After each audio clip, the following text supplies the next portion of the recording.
welcome to Lay Back With Betfair. Joined by the A-team, we're back.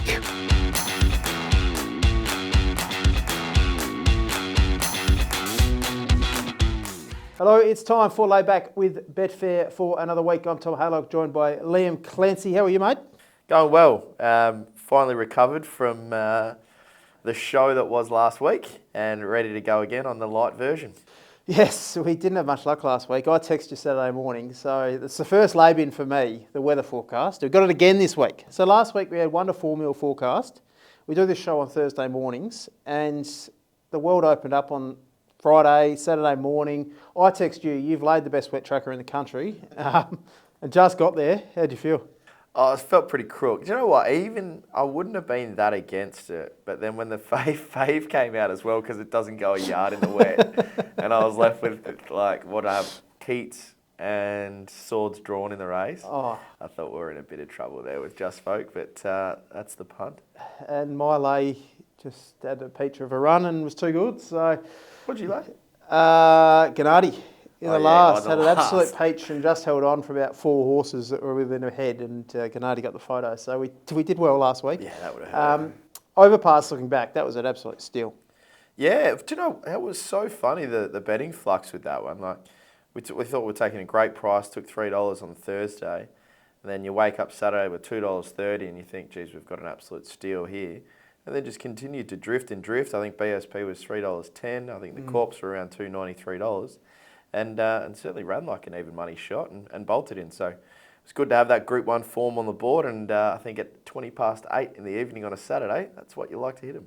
Yeah, I had a shocking day Saturday. I lost my keys, so I ended up having to stay out and drink, which was good, and watch that race out. And I haven't seen many more Group 1s over as early in the straight as that. It was a dominant display and good bet. Obviously started $10 or $9.50 in a Everest and comes out and pays $3.10 Betfair starting price. It looks a steal post-race. We've got a similar circumstance again.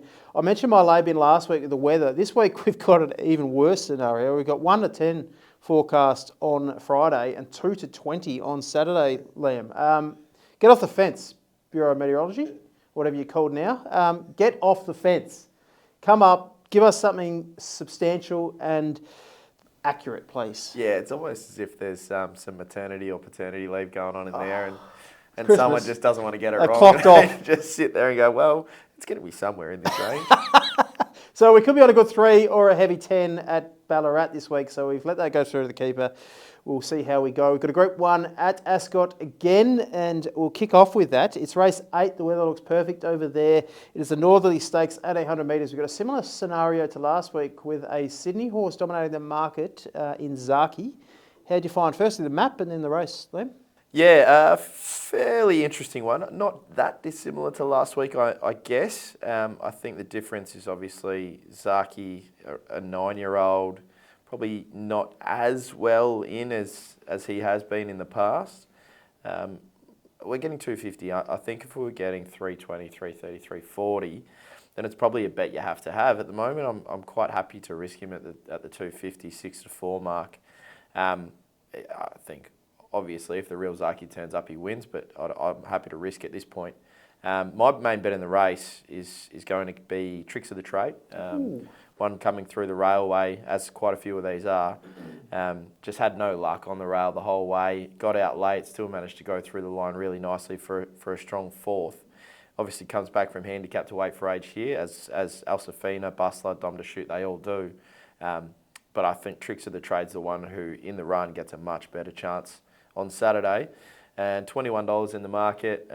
I think I'll be having a small play at that, but I'll be really hitting the $5 a place as it is at the moment. So that'll be my main bet of the race. But look, I love Zaki and always have, so I wouldn't be disappointed if he wins. Interesting map. So you clarified the map last week of the Group 1 there, and you nailed it. No matter how you looked at the race, Overpass was going to find a nice position because there was speed drawn outside of him. Here we've got Maricino in 3. We've got Zaki in 10 and then Zoom on 15. So I think no matter which way the race unfolds, Zaki's either going to settle outside lead, J-Mac on, he finds the 1-1 for fun. If Zoom on tries to cross and take it up, he could end up outside Maricino or behind the pair of them and just get a perfect run in the race. The only concern with the map is he does like to hunt the fence. He's a real fence hunter. So that's the little query for his map. But I've done the race and asked myself a simple question. Am I willing to take on Zaki or if he turns up, does he win? 10 out of his last 12 ratings annihilate everything else in the field, and the 2 failures is still very competitive. So, failures. I've just gone about the race. If he turns up, he wins, and I think he's 75% chance or 25% not to turn up and 75% likely to be here and run somewhere near his best. And I've got him marked much, much shorter than $2.60. I'm happy to take $1.70. I think he wins. We learned a lesson last week with Overpass. He's so well off at the weight for age scale. I just think it's a bet every day of the week. James McDonald's not down here from Hong Kong to ride a loser. He must be going all right, this horse. And even money is a bet. $1.70, I'm still thinking about having a bet on him because I just think he turns up and if he's somewhere near his best, he wins. And that's the only question that I'm asking myself in this race. Phenomenal clip that will be. Just bet all the way down to $1.70 for Zaki. Wow, that's strong confidence. I guess I'll just be taking my placing for tricks of the trade there.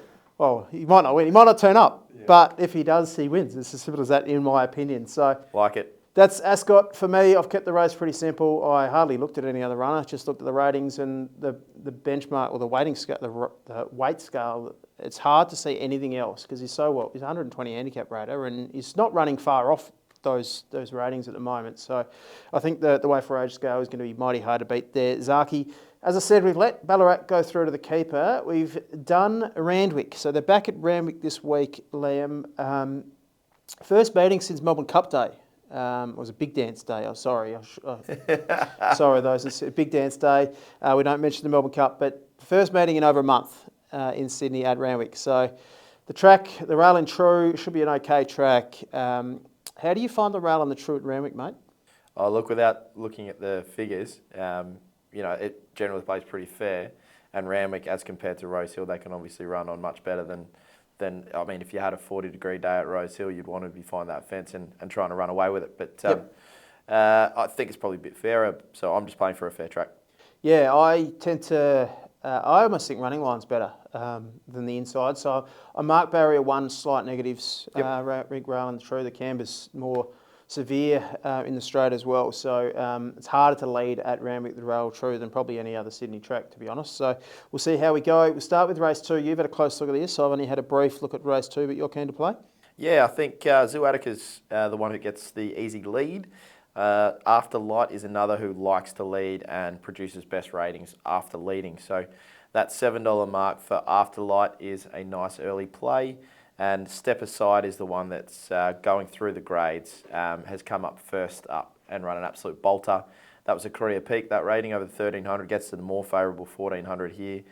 So Nash goes on. Barrier 1 isn't going to punch for the lead. I think will probably sit leaders back, come out in the straight and away it goes. They're the 2 bets I'll be having, race number 1 and number 5 in race 2. Main bet, Step Aside. Second bet, Afterlight. My ratings have Afterlight running a PB last start. James McDonald off. I know Tim Clark's a good senior rider. That was a little concern for me with the jockey off a personal best rating. Jockey change, J-Mac off. And then Nashra Willer on Step Inside's a good push. Barrier 1's a little concern for me, but you're keen to play on those 2. I found it a very tricky race. The Godolphin horse down the bottom interests me as well, Mogwai. But let's head to race 5. I don't know if you've done the trials, Liam. You might have an opinion of a couple of horses that are run around in Victoria as well. But it's the Inglis Nursery, rich restricted race for the Inglis horses. Over 1,000 metres, 2-year-old. You had a look at the race? Absolutely not. I've seen the majority of them without a start and trying to get everything done by Thursday 12 p.m. I thought I'd leave it to the trial expert, mate. Correct. What have you got for us? I've probably got Blue Stratum on top. Has the SP profile, and it doesn't mean much in 2-year-old racing, but had a big boom on this horse. Was going to go round in an English race at Moonee Valley on Cox Plate Day. Very, very, very short. Didn't make the field there, but strangely enough, was emergency. Didn't make the cut, but came out and went very well down the Flemington Straight. Did a bit wrong, Blue Stratum. I know that ties in Edinson for the Mar stable, who ran the fastest 8, 6, 4 and 2. But I just think Blue Stratum will be better around a bend. I know they've got to go around Sydney way of going, but I've got Blue Stratum marked favourite. Odinson right in there. But the value here is number 7, Desirous. Desirous. Freeman's off a trial, had one trial leading in. The trial form, we can go off his trial form, has been pretty good. The horse that beat this horse in a trial came out, won a trial again for the Waterhouse camp. And then we saw Tokyo Lady come through and win a Warwick Farm synthetic trial on the back of running third in that heat. I like the way number 7 here, Desirous, moved. I like the one trial for this camp. They improved significantly off their trials, moved right really nicely. So, and got some prominent owners in Bracekolski. I'm not sure if he bought, because it trialled in Freeman colours and now it's racing in the Bracekolski colours. So, yeah, interesting whether they bought in after that jump out or trial. But I like this horse, big value, $20, have something on the filly. Yeah, $20, huge price. Barrier 13, I haven't watched the trials. Has it gone forward or is it sat back? It's been midfield, ran second in the trial. I think it'll be midfield with cover, running line and be okay. And I like the stable off jump outs like that. So, one for the value hunters there, but I do have a Blue Stratum on top. We move to the Santa Cup 2,000 metres race 6 on the card. Foxy Cleopatra. Likely a start favourite at betfair.com.au. She's run really well twice this time in. Who have you got on top here? I've got I'm in to win, slight favourite. Foxy Cleopatra not behind. The thing I love about Foxy Cleopatra is just continues to get better and better and better with every start, and the ratings suggest that also. So on the ratings that I use, it's 92 first up into a 95 last start. Projections would have her right in the race here, so would not be talking you off her. Yeah, 4 of these come through that benchmark 88 at Newcastle, Liam. It was won by One Glass Bay, who just had that suck run, peeled in between runners late and got the chocolates. I'm into win. Was favourite there, run down late, was a good run. They went incredibly slowly. I'm just not sure that's the right foundation for a 2,000 metre race, stepping off that. It was an absolute walk. So I've looked away from that form. Superium interests me a little bit up the top here, back onto a firm track, like the setup. I thought it was very good at a big price last start with a sting out on the back up. So interesting there. And Foxy Cleopatra on top, as you said, her rating suggests she's improving throughout her campaign. She was very good last start. I think that is a good foundation because that was a really fast run race last start. I don't love backing horses off Cranbourne heading to Randwick, but I just like her profile, her setup, and I think she's a really nice horse. So Foxy Cleopatra on top, superior, a bit of value there for me. You didn't do race 5. I haven't had a close look at the Ingham. I didn't have 4 hours to go through this race before the show. There's 24 horses in it, $2 million race, and form from everywhere. Ridiculous race for me. I need 4 hours to do it properly, so I haven't brought a half-assed approach. Yep. Have you had a look at it? Yeah, I have. Good. No wonder why you didn't get to race 5. Well, yeah, I didn't get to many other races because I was stuck analysing 24 horses. But what's this $2 million race? So obviously one they're all keen to win. I have landed with Lion's Roar on top after an unreal flashing home in the Little Dance last start. The main positive for this horse is actually finally gets to draw a gate, so it doesn't have to go as far back as he has been going. I think he's got a really big win coming, and I'm hoping it's this Saturday. We're getting $10 on the exchange already, so keen there. And the other play I want to have is with Chris Lee's Rustic Steel. Bit of a set play. This sort of thing from... A few people took him last start.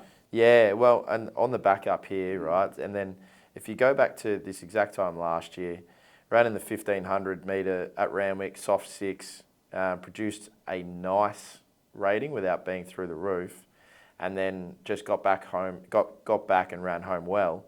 And then in the 1,600 metres at Randwick, absolutely bolted in. Yeah. And it was a massive career peak. And I can see something similar in the setup here. So that's another $13 shot. So they're the two I'm going to play in the race. Detonator Jack, obviously flying. Won fantastically in the Gong. Up 2 kilos from that effort. Osipenko, another one going well. Really tough drawn in the outside barrier, 24 here. Makes it tougher. Attractable in the race. Won that big dance. Nice trial since. Drops half a kilo from that race. So there's plenty of chances, obviously, as there's always going to be in a 24 horse handicap. But the ones I'm keen to find, Lions Raw, Rustic Steel. Couple interest me down the bottom. Williamsburg I thought was pretty good last week on the quick backup 20. Like it's one of these races you can make a case for 15, 10 Probably of should have won that race if it had should even have luck in Australia. protested. The protest was probably 50-52. And Military Expert, I don't like the horse, but wouldn't be surprised if he runs the drum at $100, $120. So it's to gain a start there. And obviously Foxy Cleopatra, fourth emergency. I don't think she'll get a start either. So we're tipping her earlier in the program. Race 8 is a race I'm keen to play in, Liam, but I'll let you go first here. Oh, you're setting me up here. No. So the main thing for me in this race is I'm keen to take on Insurrection. That Kembla race 2 weeks ago had all the favours, got out in front, and was really hard. And it was a really strong win, really hard to run down. Very, very different setup in this race come Saturday. Gets the 1200. Is drawn out with a lot of speed inside. So you've got Recommendation, who's probably the beneficiary coming out of that race.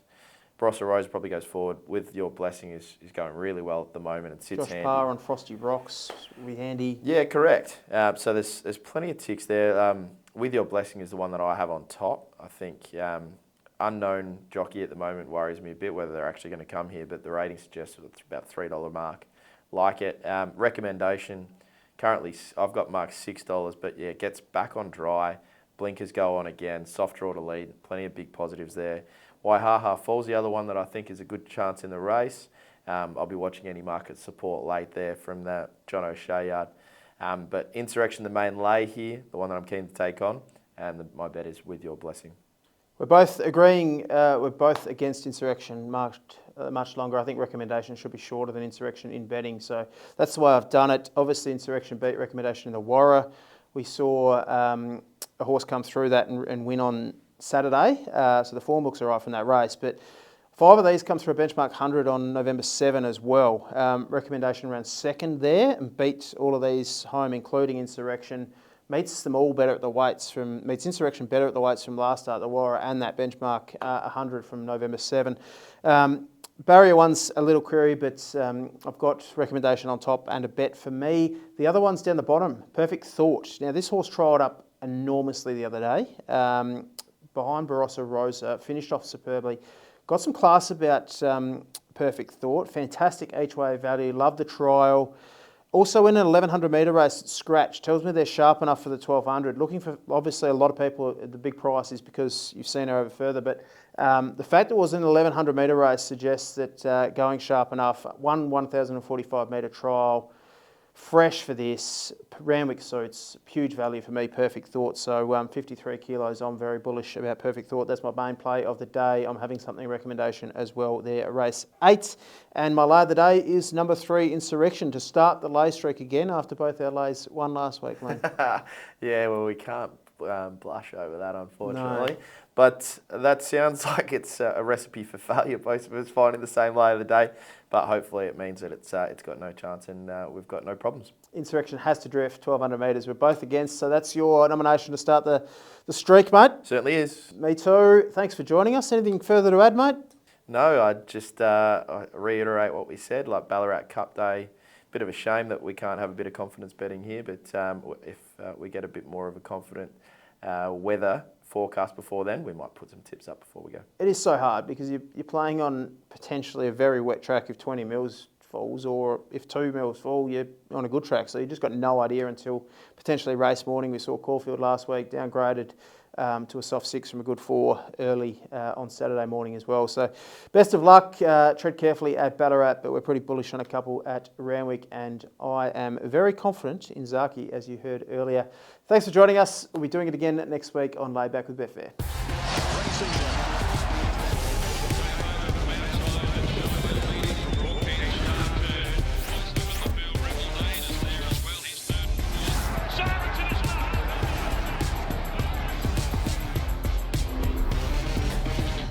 Chances are you're about to lose. For free and confidential support, call the number on the screen or visit the website.